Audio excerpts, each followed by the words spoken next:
জন্য প্রধান উপদেষ্টা তিনটি দলের নেতৃবৃন্দকে ডেকেছিলেন। আমরা একত্রে আলোচনা করেছি। সেখানে শরীফ ওসমান হাদি তার পরিবারের সদস্যরা ছিলেন, তার মা ছিলেন। মূলত এটা গতকালকের যে ঘটনা, এটা তো শুধু আসলে একজন ব্যক্তির সাথে বা একজন প্রার্থীর সাথে ঘটে যাওয়া ঘটনা না।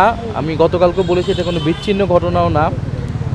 এটা আওয়ামী লীগ যেই ষড়যন্ত্র ছক আঁকছে নির্বাচনকে ঘিরে, সেটার একটা শুরু বলা যেতে পারে। ফলে এই ধরনের পরিবেশকে আমরা কিভাবে একত্রে মোকাবেলা করব এবং সেটার জন্য যেই ফ্যাসিবাদ বিরোধী জাতীয় ঐক্য প্রয়োজন, সেটা যাতে অটুট থাকে।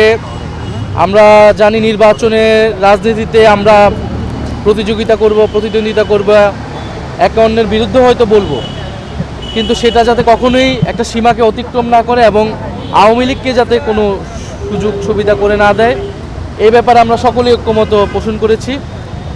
এবং জুলাই গণ অভ্যুত্থানকে যেভাবে পরিকল্পিতভাবে ভিলিফাই করা হচ্ছে, মিডিয়া থেকে শুরু করে বিভিন্ন জায়গায় টকশোর মাধ্যমে, আওয়ামী লীগকে রাজনীতির মাঠে আসার একটা স্বাভাবিকীকরণ প্রক্রিয়া, একটা নর্মালাইজিং প্রসেস আমরা দেখতে পাচ্ছি। বিশ্ববিদ্যালয়গুলোতে দেখছি আওয়ামীপন্থী শিক্ষকরা গোপন মিটিং করার সুযোগ পাচ্ছে। আমরা কোর্টপাড়ায় দেখতে পাচ্ছি যে জয় বাংলা স্লোগান হচ্ছে। আমরা টকশোতে দেখছি এরকম আওয়ামীপন্থী বুদ্ধিজীবীরা আসছে। আমরা ভোটের মাঠে দেখছি যে জাতীয় পার্টিকে প্রস্তুত করা হচ্ছে। ফলে এই যে একটা সম্মিলন আমরা দেখতে পাচ্ছি, এটা একটা পরিকল্পিত আয়োজন আওয়ামী লীগকে রাজনীতির মাঠে পুনর্বাসিত করার। এবং আওয়ামী লীগ বুদ্ধিজীবী, সাংবাদিক, সাংস্কৃতিক কর্মী নানা নামে কিন্তু আওয়ামী লীগ সমাজে কথা বলার চেষ্টা করছে, কাজ করছে। ফলে আওয়ামী লীগকে শুধু রাজনৈতিকভাবেই নয়, বা এই যে সন্ত্রাসী তাদেরকে তো মোকাবেলা করতে হবে প্রশাসনিকভাবে, কিন্তু একইভাবে বুদ্ধিভিত্তিকভাবে যে আওয়ামী লীগকে যারা রাজনীতির মাঠে আনার চেষ্টা করছে, এইটার বিরুদ্ধে আমাদের সকল দলকে তৎপর হতে হবে। কিভাবে কোর্টপাড়ায় জামিন হচ্ছে, এই আইনজীবীরা তো কোনো না কোনো দলের সাথে জড়িত, মিডিয়া হাউসগুলোর সাথে রাজনৈতিক একটা সংশ্লিষ্টতা থাকে আমরা জানি। ফলে সব দলকেই এই ভূমিকা নিতে হবে। আমরা আমাদের জায়গা থেকে সেটা বলেছি। আমরা সর্বাত্মকভাবে সেই জাতীয় ঐক্য ধরে রাখতে আমরা কাজ করব, আমরা সহযোগিতা করব। এবং প্রধান উপদেষ্টাকে আমরা বলেছি যে সরকারকে আরও কঠোর হতে হবে, নির্বাচন কমিশনের উপর সেই আস্থাটা থাকতে হবে যাতে তারা সবাইকে নিরাপত্তা দিতে পারে।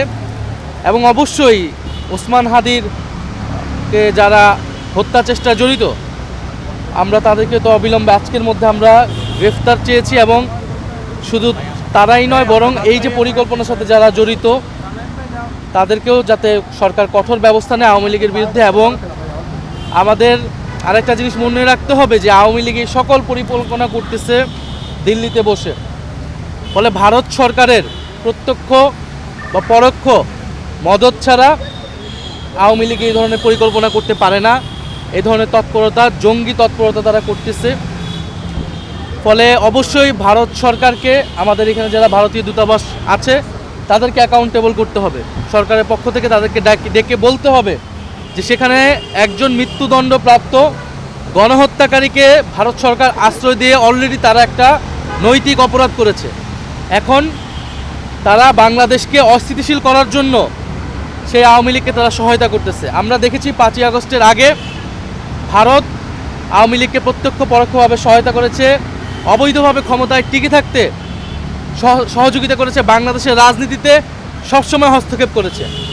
ভারত সরকারকে আমরা বলেছি যে বাংলাদেশের সাথে সম্পর্ক রাখতে হলে এই ধরনের হস্তক্ষেপ বন্ধ করতে হবে, কিন্তু আমরা দেখে যাচ্ছি এখনও ভারত সেই হস্তক্ষেপ চালিয়ে যাচ্ছে। ফলে ভারতের প্রতিও এবং এখানে যারা দূতাবাস রয়েছে তাদেরকে সরকার কঠোরভাবে বলতে হবে। এবং রাজনৈতিক দল হিসেবে আমরা আমাদের জায়গা থেকে অবস্থান অবশ্যই জানাবো। সর্বোপরি জনগণের প্রতি আমাদের আহ্বান থাকবে যে রাজনৈতিক দলের জায়গা থেকে আমরা ঐক্যের আহ্বান জানাচ্ছি।